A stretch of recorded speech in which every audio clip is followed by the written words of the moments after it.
Hi, everybody. I'm Brittany Lewis, a breaking news reporter here at Forbes. Joining me now is David Shapiro, a professor at John Jay College of Criminal Justice. Professor Shapiro, thank you so much for joining me. Ms. Lewis, it's my pleasure. We are here to break down a case that has really gripped the nation. New details are emerging about Luigi Mangione, the suspect charged in the fatal shooting of UnitedHealthcare CEO Brian Thompson. When we're learning about this 26-year-old alleged killer, what sticks out to you? Well, his privileged background, and maybe that's just a wrongful bias on my part, but one would expect with so many opportunities afforded to this individual that he would have better things to do than murder somebody. Can we try to get into his mindset a little bit based on the evidence that we have seen? He reportedly had a manifesto and a notebook with plans for the shooting on him. And the police said the killing was described in the manifesto as a symbolic takedown. He viewed himself as some sort of hero. Get inside his mind. What do you think he was thinking, paired with, like you said, this privileged background? Well, he's like a Robin Hood or a Rage Against the Machine or righting social wrongs, what I described as a noble cause corruption, where the ends just means, where this is an evil act, but necessary. I know that there have been some links to the Unabomber, especially because, according to Mangione's Goodreads, he apparently read and reviewed the Unabomber's book. Do you think that he could become a Ted Kaczynski-like criminal celebrity?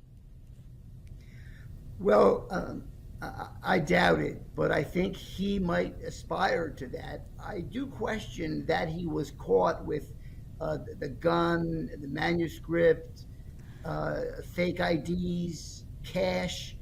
It struck me as he's either very stupid or he was going to do more similar harms.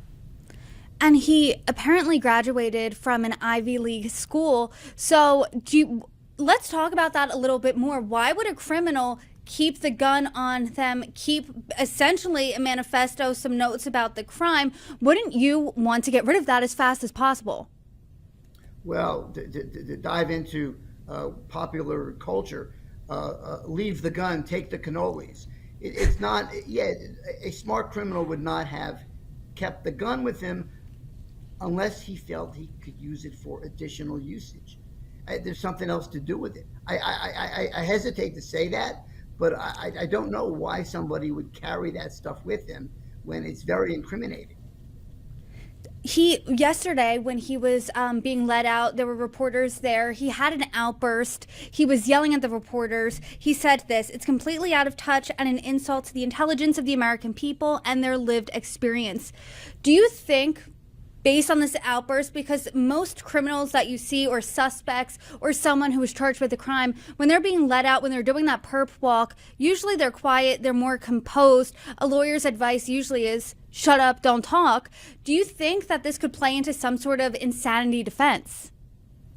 Yes, it could. It's an exercise, a demonstration of extreme emotional disturbance, which is a legal phrase that might help his case before New York State. So I don't know whether it was planned, but it certainly could help his case, whether it's legitimate or not. His fingerprints reportedly match fingerprints that were left right at the crime scene. So is this an open and shut case? If there is such a thing, this would approach that. Yes, I think his goals at this point in time may be twofold. One, to publicize the wrongfulness of the health insurance industry, and two, to establish a sort of affirmative defense. Affirmative defense is, yes, I did it, but, and in that way he sort of gets his case out there. He gets his extreme emotional disturbance out there, and it could work to lessen the severity of the case against him. But it is, as I said, a yes, I did it, but, and here goes. Because clearly he wants publicity. I mean, nobody writes manuscripts and carries all that evidence if they didn't intend at some point to make a play of it and to leverage it with a public statement. How effective is that argument? Yes, I did this, but because if you go on social media, he was trending in some corners of the internet, and not even some dark, shadowy corners, in more mainstream corners of the internet. He's being hailed a hero. He's being hailed a vigilante. The UnitedHealthcare CEO Thompson is really being hailed the villain in this story. So do you think that plays to his, or will play to his defense? It could, depending on the juror. And this is a case where the New York State, where the DA has to work very carefully not to allow people with such biases in the jury pool, in the jury box. And that's easier said than done, because people will try to hide their biases. But I don't think this is as close to that. This is not like Robin Hood, where he's stealing from the rich and giving to the poor. He just killed somebody, and what good is that doing anybody at this point, right? I want you to break down one of the charges for us. He is being charged with second-degree murder, which really stuck out to me, because if he has the manifesto, if he seemingly had a plan, how is this not premeditated? Why is he being slapped with a second-degree murder charge? Well, premeditation is not really the state of mind that's considered in homicide anymore. It's purposeful, knowing, reckless, or negligent. And premeditation has sort of been condensed into purposeful killings, purposeful homicides. The reason that that's better is because premeditation created a problem in that how are we supposed to know how it was premeditated? How long? What is premeditation? 2 days, 3 days, 2 hours? Thus, the law has been modified in most states to deem a purposeful homicide is murder. That's where you go up to somebody. You could never have thought about it until the moment you saw somebody and you saw them and said, I don't like the way he's dressed. I'm going to kill him. That suffices. You don't need to have a plan. But going back to the murder in the second degree, what's interesting here is that murder in the first degree, a more serious charge, is usually reserved to people that kill police officers and such, or departments of corrections people, or your second murder. But there is a provision in New York state law that allows for what would be a second degree murder to be elevated to a first degree murder if it's done with an act of terrorism in mind. Terrorism being influencing the government improperly or intimidating the civilian population. So arguably, and this will be for DA Bragg and others to contemplate whether it could be elevated into first degree is a matter for them to consider seriously. And another part of the first degree issue is that this extreme emotional disturbance that we were talking about, that applies to second degree murder, right? It's an affirmative defense to second degree murder. It's like, yes, I was crazy, I was out of my mind, I was emotionally distraught, yada, yada, yada. But it does not apply to first degree murders. So that would really impair his defense. That is a really interesting point. And do you think this could be elevated to first degree murder? Because you said he's either stupid or he was plotting more murders, because why else would you be carrying that gun around? Yeah, well, it depends on the evidence that's there. I mean, you'd have to look at the writings that he was caught with. You have to look at his social media postings and so forth. If there could be deduced reasonably from them an intent to change policy, public policy viciously via vicious and fatal means, or to intimidate the civilian population, that is, intimidate insurance executives from having policies, internal policies where they deny so many health claims, arguably could be deep. But a good mental exercise is if you think about the 9/11 and the World Trade Center bombings, which did intimidate the civilian population, which was intended to change government policy from being aggressive in certain areas of the world, and you compare it to this. Now, was this part of a larger plan? I'm going to just go kill a dozen health insurance executives. My next stop, is Aetna or whatever. But so we don't know, but it could be there, no doubt. And it has served to intimidate people. right? I mean, think about it. Who's are you going to be more or less likely to deny a claim? I mean, are you in fear? Now, these things. So these are definitely issues. They're factual issues. They need to be considered. And DA Bragg and his team, I'm sure, will go through them assiduously. I want to get to that point in a second, but before we do, I want to talk about his getaway here a bit because the shooting happened in Midtown Manhattan on a weekday morning. Usually, Midtown Manhattan, as everyone knows, is hustling and bustling. The video showed it looked a little less hustle and bustle, but he was able to get out of Central Park, get out of the city, was eventually caught in the middle of Pennsylvania at a McDonald's. Do you think that that was an amateur mistake, or do you think that he wanted to get caught? Do you think he made a lot of mistakes on the way out? What do you make of that? Well, that's a fascinating question because here's when I saw it, some of the photos were not very good. Then the photos as more became available, I thought to myself, somebody's got to look at that photo and say, hey, I know that dude, right? And nobody did, apparently. As far as I know, nobody did. And he was caught by a stranger at a Pennsylvania McDonald's and looked at it. And the reason that's interesting is if a stranger could identify this individual based on his photo, where were all of the other people that knew him, right? Friends, family, teachers, fellow students. Where were they? I mean, maybe they did call NYPD. I don't know, Miss Lewis, but it strikes me as disconcerting.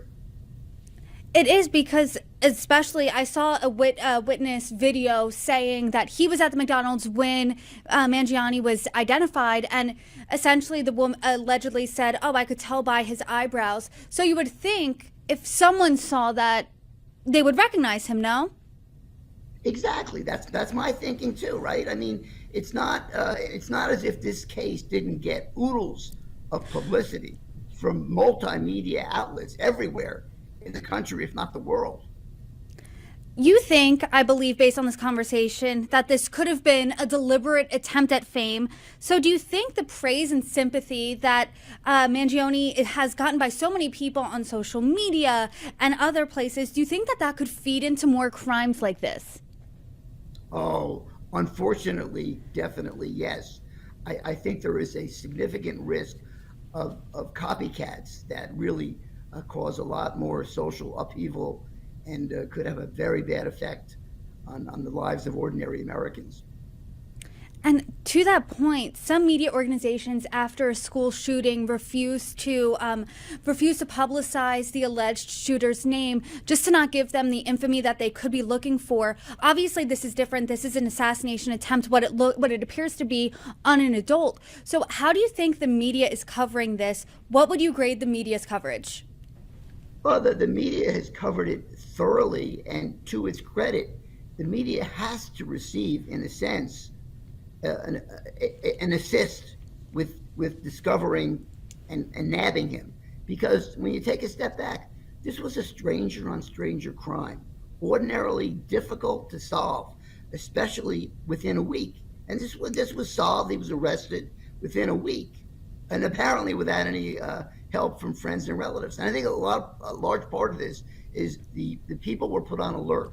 People, whether at McDonald's or elsewhere at the hostel, it's just people were on alert. And frankly, with all the high tech we have, and some of it is great, no doubt, the facial recognition technology, the ability to surveil with street cameras and so forth, but there still is a need for human intelligence. Thank God for that.